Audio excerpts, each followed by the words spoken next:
Hey, what's up, everybody? Hope you're having an amazing day so far. My name is Phil. What I usually do on this channel is I demo and review guitar or audio related gear and plugins. So I just take that respective piece of equipment and I put it through its paces. I give you guys my honest opinion about it.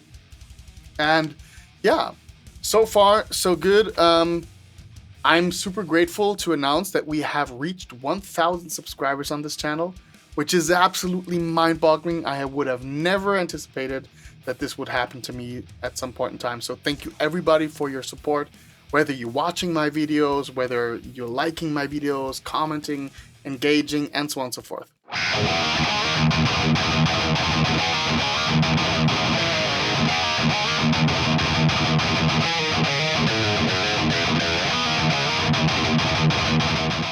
Super grateful. But today, I want to do something different and talk about a topic which I take very serious and which is kind of on my mind since a few days. Once again, it's kind of like a never-ending story and a demon which is always haunting me, and that is gear acquisition and the urge to jump on every single hype train there is. Now, right now at the moment we're kind of living in a commercial space, especially as guitar players, where one product launch kind of chases the other one. So we're having new pedals, new amplifiers, new cabinets, new this, new that, every single day. We're being bombarded constantly in our YouTube feed, on Facebook groups, about the next new thing which is going to make your life better. And I'm not blaming the content creators. I am subbed to all of them, like Agofish, Kyle Bull, Ola Englund, Fluff, everybody who's like in the metal world, Robert Baker, Rob Scout, whatever, like all of those people I'm subscribed to, and I genuinely enjoy their content and also their demo reviews. So there's no blame on them. There's also no blame on the companies who are creating cool products and who wants to get them out and get the word out there and have them sell. I'm fine with that. My gripe is something which is more an internal and intrinsic thing, and that is this insatiable thirst which never gets quenched. And I don't know if you guys feel it the same. So I just want to kind of open up a discussion platform and just hear your thoughts on this and how you kind of cope with that.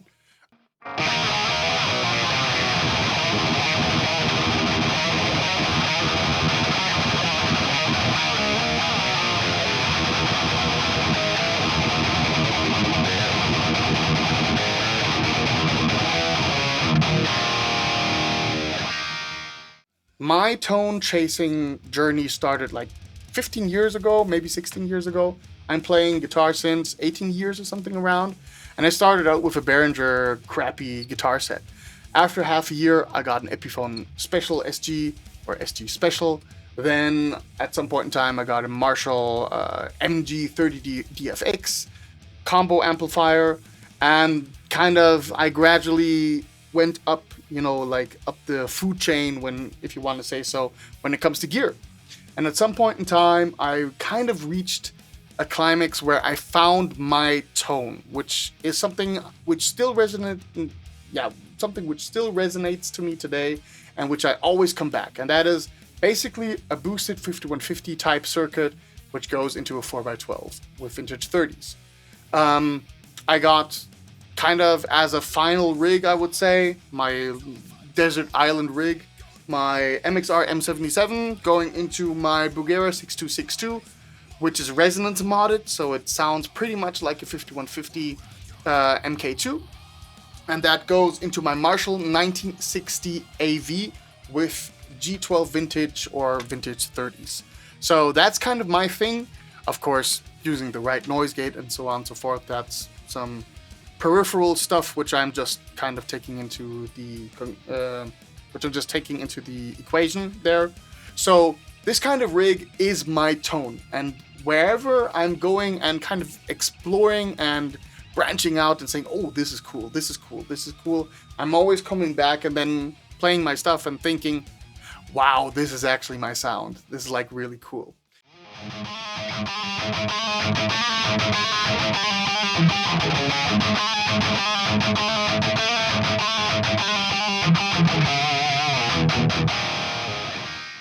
And But what I'm finding myself is more and more that I buy a piece of gear which I'm totally convinced that I need it, to better up my life and everything will be better afterwards. I buy it, and then I'm at first, like super happy that I got it. Then, very quickly after, I'm super skeptical if I really need it. And then my mind is kind of toggling between this is awesome and you don't really need this, sell this and get something else.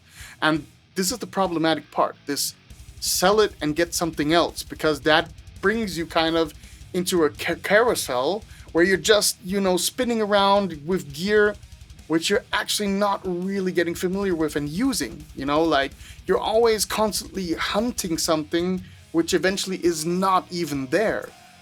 One example would be the Electric Eye Audio Mud Killer. It's a fantastic pedal, but it's not quite the thing which I seek in a boost for the 5150 which I'm playing.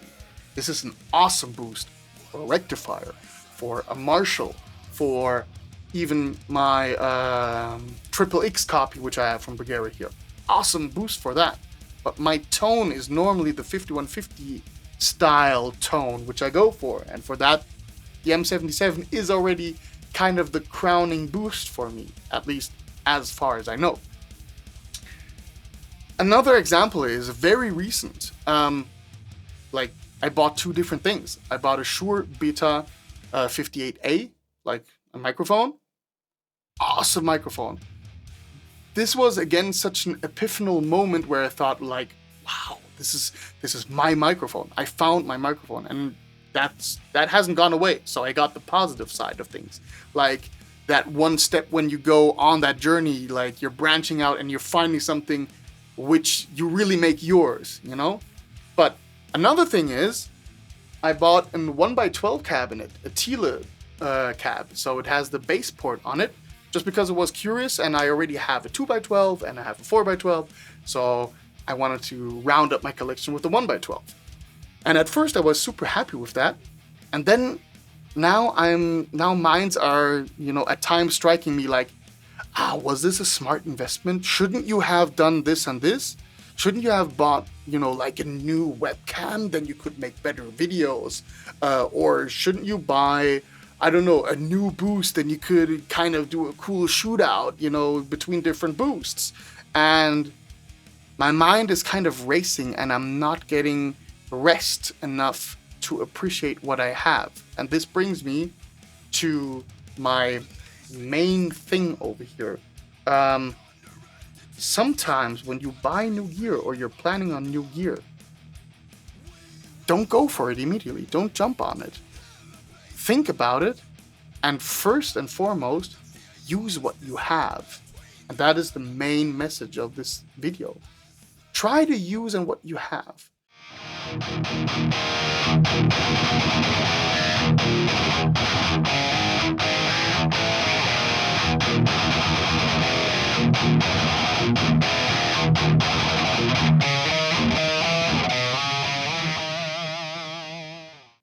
What I'm now thinking is, back then, or whenever I'm having like this dissatisfaction with the situation, I'm just remembering how I felt the first time I took my 4x12 in the music store in Cologne. And every time I played that cabinet, I could not stop smiling because it sounded so amazing. And it was like love at first listen, like really, it blew my mind because it was so good sounding. And every single time, like the mezzo was nice, orange sounded nice, fame sounded nice, Marshall, boom, wow, mind blow. Okay, is it really mind blow? Let's go back. Mesa sounds good, Engel sounds good, Marshall, boom, every single time. And that's where I knew this is the cab which I'm gonna buy today. And I bought it, and this is my favorite cab ever since. Nothing beats it, in my opinion.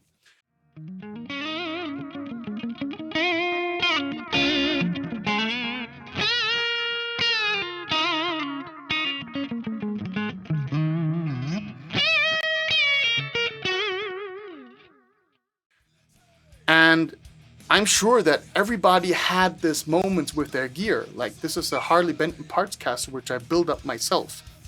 But the first time when I laid hands on it, because it was completely set up, I was finished with cutting out the fretboard by myself.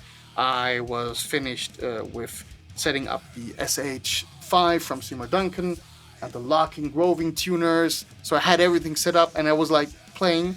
It just felt good, you know. It was like coming home, and we should be more fond with these types of memories, in my opinion, because we often forget too often how fortunate we are to have this amazing hobby of creating music. And yeah, we should just be more appreciative of that and focusing on the creative aspect and you know, the enjoyable aspect that we have something which we can spend good quality time with your instrument and with your gear which you already have.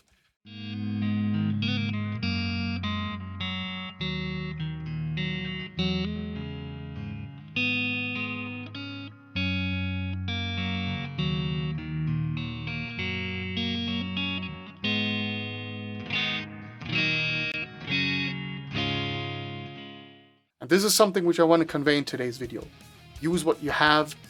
Try to remember what it was like back then when you first used the gear which you currently have, especially if you are currently thinking about purchasing something new. And if you then still think that you need that new thing, then your purchase is validated once again, and then it makes sense to go that next step, because sometimes you get that nice effect, like I had with the Shure Beta 58A recently. Incredible microphone. It was like coming home again. But in a lot of cases, you're just jumping up some sort of hype train which has been set up for you to spend your well-earned money. And yeah, just take the time to appreciate what we have, because playing guitar is an awesome hobby. I cannot think about anything which I would rather do in my spare time apart from spending valuable time with my family and my friends. But right after that, guitar kicks in. And with that, make some noise, everybody. Let me know in the comments if you also have sometimes these feelings and these thoughts, and what are your thoughts in general about gear acquisition. And with that, everything out of the way, thank you so much for watching. Stay metal.